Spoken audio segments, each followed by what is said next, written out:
Goeienaand broers en susters. Baie welkom vanaand by ons hemelvaartdiens. Dis 'n voorreg om hier te wees om hierdie belangrike gebeurtenis wat betref ons geloof ook te herdenk en te hoor wat dit vir ons beteken in ons lewens vandag. Ons gaan begin met 'n toetrede lied uit Vonk 72 verse 1 en 2 en dan bly ons staan vir die foto met die seun en dan direk daarna as verootmoediging Vonk 225 die eerste vers en dan kan jy weer die plek inneem.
Waarom sê die nasies, waar is hulle God dan? Ons God is in die hemel. Alles wat hom behaag, doen hy.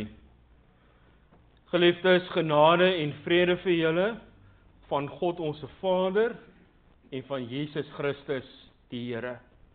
Amen.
Ons bly net so sit en dan bid ons saam.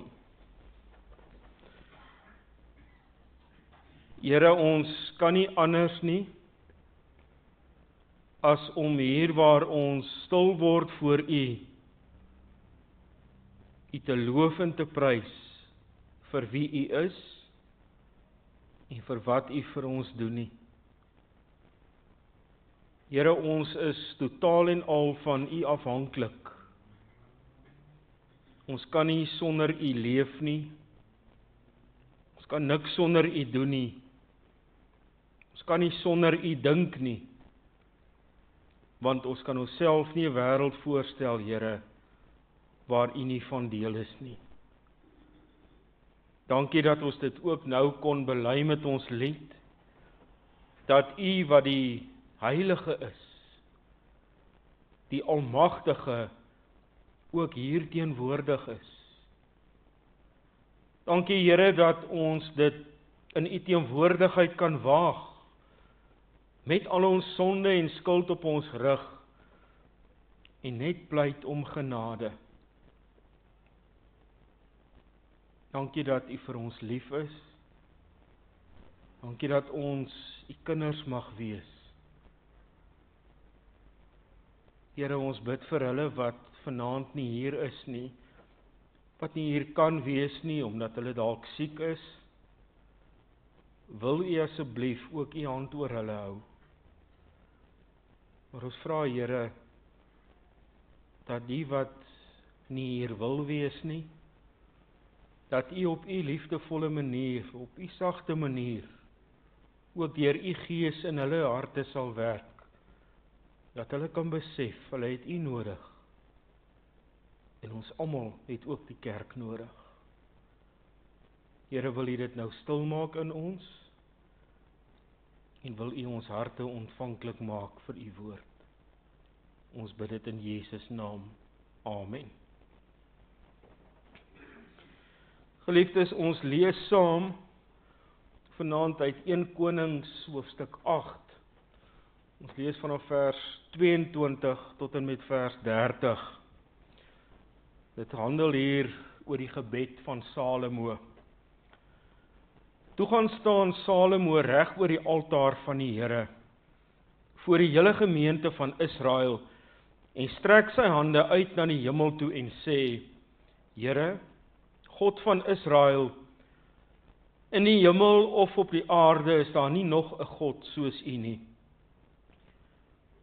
U hou U aan die verbond en U bly getrou teenoor U dienaars, wat met volle oorgawe voor U lewe.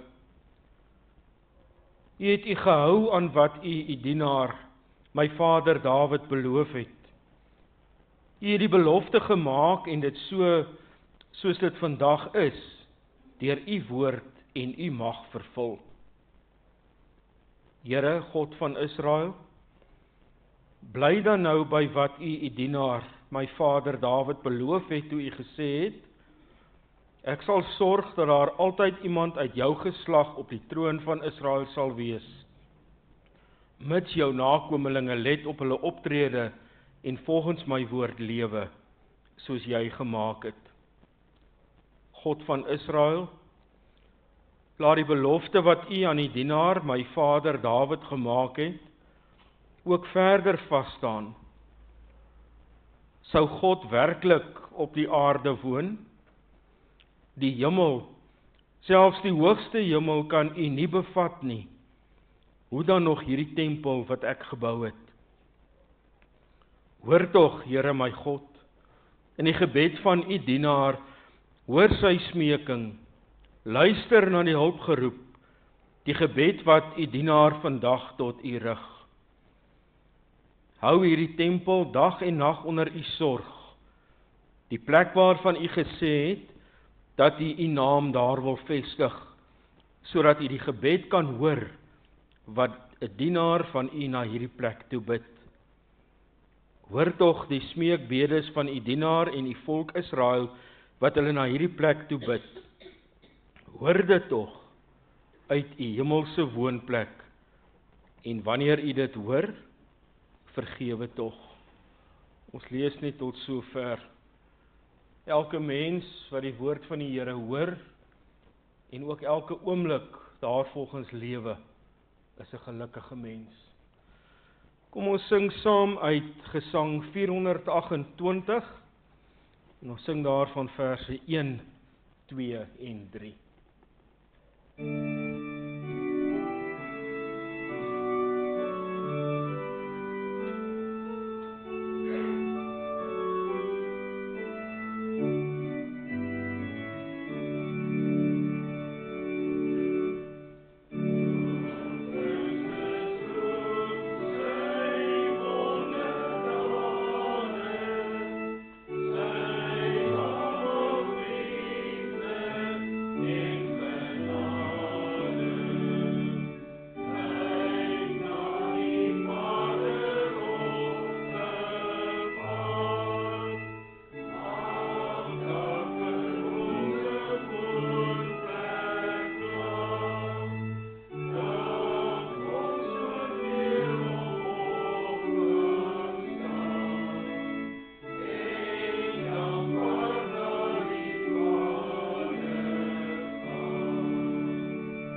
1 Konings 8 vers 27, sou God werklik op die aarde woon. Die hemel, selfs die hoogste hemel, kan U nie bevat nie. Hoe dan nog hierdie tempel wat ek gebou het? Waar is Jesus vandag? Ons glo en ons bely dat hy opgevaar het na die hemel. Hy sit aan die regterhand van God. Maar dan lees ons ook in die Bybel dat Jesus 'n belofte aan sy disippels gee wanneer hy hulle die wêreld instuur en vir hulle sê, gaan sit my werk voort, gaan doen wat ek julle opdrag gee en ek sal by julle wees tot aan die volëinding van die wêreld. Is hy in die hemel of is hy op die aarde? As 'n mens die vraag begin vra, waar is Jesus, dan bring dit jou baie vinnig by die volgende vraag uit wanneer jy begin wonder, waar is God? Ons lees in 1 Konings 6 dat Salomo 'n tempel bou vir die Here. Hy laat spesifiek hierdie tempel bou, dat daar 'n plek is waar God se volk hom kan kom aanbid. En dat daar ook 'n plek is vir die verbondsark om permanent daar te kan staan. In die godsdiens van Israel het die tempel 'n baie belangrike plek ingeneem. Dit was die plek waarheen jy gegaan het as jy vir God wil ontmoet. Want in die tempel was God op 'n baie besondere manier teenwoordig. Daarom word daar ook met die bou van die tempel geen moeite ontsien nie. Uitgawes word nie teruggehou nie. Die tempel word gebou met die beste materiaal beskikbaar. Daar word selfs materiaal ingevoer om die tempel van te bou. Gaan lees maar in 1 Konings 6 hoe het die tempel gelyk. En dan, broers en susters, lees ons in 1 Konings 6 vers 7 dat daar iets baie belangrik gesê word oor die bouwerk van die tempel, oftewel die manier waarop die tempel gebou is, maar dit sê ook iets van God se teenwoordigheid by die tempel. Ons lees in hierdie vers, vir die bou van die tempel is klaar gekapte klip uit die groewe gebruik. Daar was geen geraas van hamers of bytels of enige ander ystergereedskap by die tempel toe dit gebou is nie. Uit eerbied vir God, omdat hy self by sy tempel teenwoordig is, was daar nie 'n geraas op hierdie bouterrein nie. Nadat die tempel klaar gebou is, word die verbondsark in die tempel ingedra deur 'n paar priesters.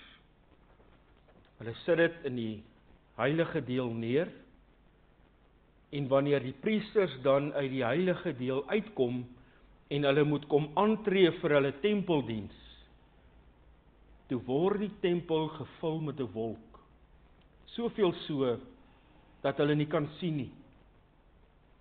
En hierdie wolk dui op die teenwoordigheid van God.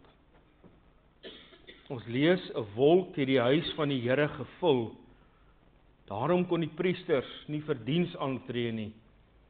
Dit was die magtige teenwoordigheid van die Here, wat die huis van die Here gevul het. En dan by dieselfde geleentheid, bid koning Salomo tot God. En in sy gebed, sê hy iets baie belangrik oor God se teenwoordigheid by hulle. Toe hy hierdie tempel ook met 'n wolk vul. Salomo bid, sou God werklik hier op aarde woon? Die hemel, selfs die hoogste hemel, kan U nie bevat nie. Hoe dan nog hierdie tempel wat ek gebou het? Alhoewel God teenwoordig is in die tempel, soos wat hy elke keer hier by ons teenwoordig is in ons erediens ook, bely Salomo in sy gebed, dat God te groot is, te heilig, te anders, dat jy hom kan vasvang op een plek, soos in die tempel byvoorbeeld. Nie eers die hemel, sê hy, kan vir God vashou nie. Salomo bely, dat God se teenwoordigheid nie beperk kan word tot die tempel, of die hemel, of enige plek op aarde nie. God kan oral wees. Ons herdenk vanaand die hemelvaart van Jesus, toe hy as die gekruisigde en opgestane Here, die een wat die dood oorwin het, opgevaar het na die hemel. Hy is in 'n wolk weggeneem, lees ons. En daardie wolk dui weer eens op die teenwoordigheid van God. God was by Jesus, toe hy in die hemel opgeneem is. Die Here Jesus het as 'n historiese figuur op aarde geleef.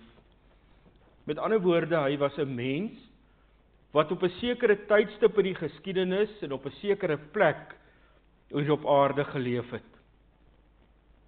Dit het hy gedoen soos enige ander mens in die geskiedenis. Net soos enige ander mens, is hy op 'n bepaalde tyd ook gebore, in 'n stal gebore, want daar's niemand wat vir hom plek gehad het nie. En soos enige ander mens in die geskiedenis, het hy ook gesterf, toe hy gekruisig word, omdat hy veroordeel is as 'n politieke misdadiger. Die impak en die aandag wat Jesus tot gevolg gehad het, eindig nie met sy dood nie. Inteendeel, dit het na sy dood net nog meer en meer geword. En dit gebeur juis omdat hy uit die dood uit opgestaan het en weer gelewe het. Anders as die persone wat ons in die Bybel van lees wat opgewek is uit die dood en weer begin lewe het om net later weer te sterf. Soos die kerk en saam met die kerk bely ons, byna 2000 jaar nadat Jesus uit die dood uit opgestaan het, dat hy opgevaar het na die hemel en sit aan die regterhand van sy Vader, vanwaar hy weer sal kom om te oordeel die wat nog lewe en die wat reeds gesterf het. As mens was Jesus plekgebonde. Hy staan uit die dood uit op. Hy breek die grense wat daar aan hom gestel word en sy teenwoordigheid is nie meer beperk net tot een plek nie. Hoe beskryf Johannes Jesus se eerste 2 verskynings aan sy disippels, en hy doen dit bykans woordeliks dieselfde. Die aand van die Sondag wat Jesus uit die dood uit opgestaan het, was sy disippels bymekaar. En dan sê Johannes, alhoewel die deure gesluit was, omdat hulle bang was vir die Jode, het Jesus tussen hulle kom staan en vir hulle gesê, vrede vir julle. En dan lees ons ook 8 dae later, was hulle weer bymekaar, die disippels. Hoewel die deure gesluit was, het Jesus tussen hulle kom staan en vir hulle gesê, vrede vir julle. Hoewel die deure gesluit was. Hy was nie meer beperk net tot een plek nie. As gevolg van sy opstanding uit die dood en sy godheid, kon hy op enige plek wees waar dit vir hom nodig was. Hy kon selfs op 'n plek wees waar die deure gesluit was en 'n mens nie kan ingaan nie. Paar dae later vaar hy op na die hemel en hy beloof aan sy disippels dat hy hulle nie as weeskinders sal agterlaat nie, maar dat hy vir hulle 'n trooster sal stuur. Alles goed en wel. Maar waar is Jesus nou? Hy het opgevaar in die hemel en hy sit aan die regterhand van sy Vader. Maar tog weet ons, hy is nie net daar nie. Hy is ook by ons, elke dag van ons lewe, waar ons ook al mag wees. Salomo bely in sy gebed tydens die inwyding van die tempel, dat God nie net in die hemel of net in die tempel is nie. Hy is oral. Op grond van sy almag is hy alomteenwoordig. Hy kan oral wees op dieselfde tyd. Wanneer ons dink aan Jesus Christus, dan weet ons, hy was nie net mens nie. Hy was ook God gewees, of is steeds God. En daarom kan ons met gemak sê, dat daar waar God is, daar is Jesus ook. En daar waar Jesus is, daar is God ook. Wanneer Jesus voor sy disippels se oë opvaar in die hemel, dan gaan hy nie weg van hulle af nie. Dis nie 'n gebeurtenis waar God van sy kinders af weggaan, hulle aan hulle eie oorlaat en van hulle vergeet nie. Dis nie 'n geleentheid waar God sê, nou moet julle maar op julle eie aangaan, ek is klaar met julle nie. Jesus se hemelvaart leer ons, dat hy nie net hier is, of net daar is nie, maar dat hy oral kan wees. Met sy opstanding uit die dood, het hy deur die grense van tyd en plek gebreek. Hy kan op enige plek wees, enige tyd. Iets wat 'n mens nie kan doen nie. Iets wat 'n mens ook nie so altyd mooi verstaan nie. Ons is of hier, of ons is daar. Ons kan nie op twee plekke gelyk wees nie. Maar Jesus is ook God. Hy kan hier wees, en hy kan daar wees. Want onthou, waar God is, daar is Jesus ook. Waar is Jesus na sy hemelvaart? Waar is God? Hy is in die hemel, en hy is op die aarde. Hy is hier op die aarde, waar ek en jy tans is. Hy was deel van ons begin, van ons elkeen se begin, hier op aarde gewees. Hy is deel van ons lewe van elke dag. Maar hy is ook in die hemel. Hy is ook daar, waar ek en jy heen op pad is. Hy wag reeds vir ons daar. Hy het immer self gesê, ek gaan om vir julle plek voor te berei. Wat beteken dit vir ons geliefdes, om vandag te sê, dat Jesus opgevaar het na die hemel? Deur sy hemelvaart, sê God vir ons, dat hy altyd by ons is. Daar waar ons was, maar ook daar waar ons heen gaan. Hy was by my, toe my lewe hier op aarde begin het. En hy gaan by my wees, daar waar ek in die hemel, tot in ewigheid gaan leef. Hy omarm my en jou lewe. Hy is die begin en die einde, die Alfa en die Omega. Hy is die een, wat wanneer ons moeg is en nie meer kan nie, vir ons sê, kom na my toe, en ek gee vir jou nuwe krag. Hy is die een wat vir ons sê, moenie bang wees nie, ek is by jou. Hy is die een wat vir ons sê, wanneer jy val, val ek saam met jou. Wanneer jy huil, huil ek saam met jou. Hy is die een wat sê, ek veroordeel jou ook nie, gaan, maar moenie meer gaan sonde doen nie. Hy is die een wat sê, ek het vir jou aan die kruis gesterf, en ek gee vir jou die lewe tot in alle ewigheid. Dit sê hy vir ons broers en susters, nie net in die kerk, wanneer ons hier sy teenwoordigheid kom opsoek nie. Hy sê dit nie vir ons eers eendag wanneer ons in die hemel by hom is nie. Hy sê dit vir ons elke oomblik van ons lewens. En daarom hoef ons nie te soek nie. Hy's by ons. Elke oomblik van elke dag. Sy opstanding uit die dood en sy hemelvaart beteken dat hy nie hoef te kies waar hy wil wees of by wie hy wil wees nie.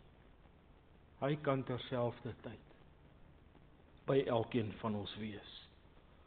En daarom kan ons ook vir mekaar bid. Kan ons ook vir die Here vra om by hierdie of daardie persoon te wees, hulle te seën met sy teenwoordigheid, te werk in hulle harte, hulle te troos wanneer hulle dit nodig het. Ons kan leef met Salomo se belydenis, die hemel, selfs die hoogste hemel, kan u nie bevat nie. Hoe dan nog hierdie tempel wat ek gebou het? Hoor mooi wat sê Salomo. In die ganse hemelruim, die hele ruimte daar buite, kan u nie vir my wegraak nie. U is so naby aan my, dat ek altyd bewus is van u teenwoordigheid. Daarom weet ek, dat u altyd vir my toeganklik is, dat ek altyd by u welkom is. Maar ek kan u teenwoordigheid nie beperk tot sekere plekke en sê ek kan u net hier of net daar ontmoet nie, want u is oral. Nie eers die dood kon vir Jesus keer om steeds Immanuel te wees nie. God met ons. Mag ons met die herdenking van die hemelvaart van Jesus Christus, die gekruisigde en opgestane Here, net weer opnuut bewus word van sy almag en sy alomteenwoordigheid. Hy is nie op 'n gegeewe tydstip, op 'n gegeewe plek en dis dit nie. Hy is op 'n gegeewe tydstip oral en by elkeen van ons.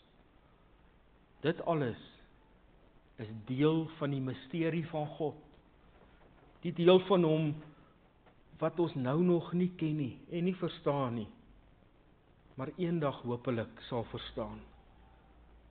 Maar tog, geliefdes, is dit ek en jy wat op grond van God se genade en op grond van sy barmhartigheid tog baat by hierdie misterieuse, onverklaarbare dinge wat hy doen en so deel is van hom. Want ons kan seker wees. Maak nie saak waar ons gaan, watter tyd dit is. Jesus is nie weg nie. Hy's Immanuel, God met ons. Amen. Kom ons bid saam.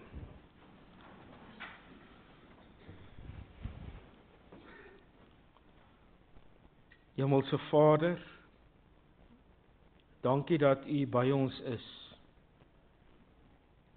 Dankie dat ons nie ver hoef te soek nie, maar net langs ons kan kyk en ons weet, U is hier. Dankie Here dat U ons begin en ons einde is. Dat U by ons was toe ons lewens begin het. Dat U nou steeds by ons is, maar dat U ook vir ons wag. Daar waar ons gaan lewe vir ewig. Ons pleit by U, Here, wees asseblief by ons, want dit is vir ons genoeg. Amen.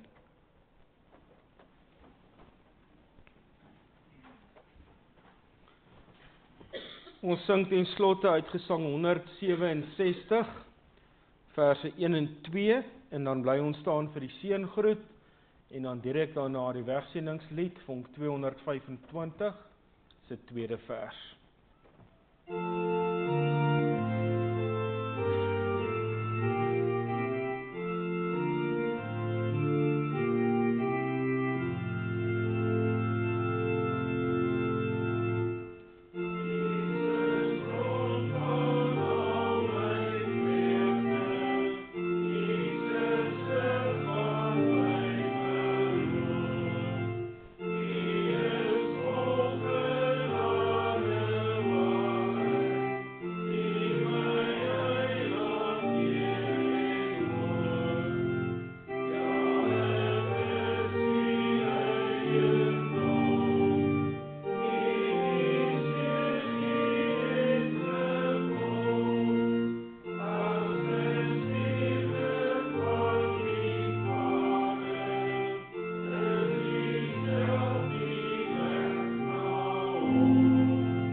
Gaan nou in vrede en ontvang die seën van die Here. Die Here sal julle seën en julle beskerm. Die Here sal tot julle redding verskyn en julle genadig wees. Die Here sal julle gebede verhoor en aan julle sy vrede gee. Amen.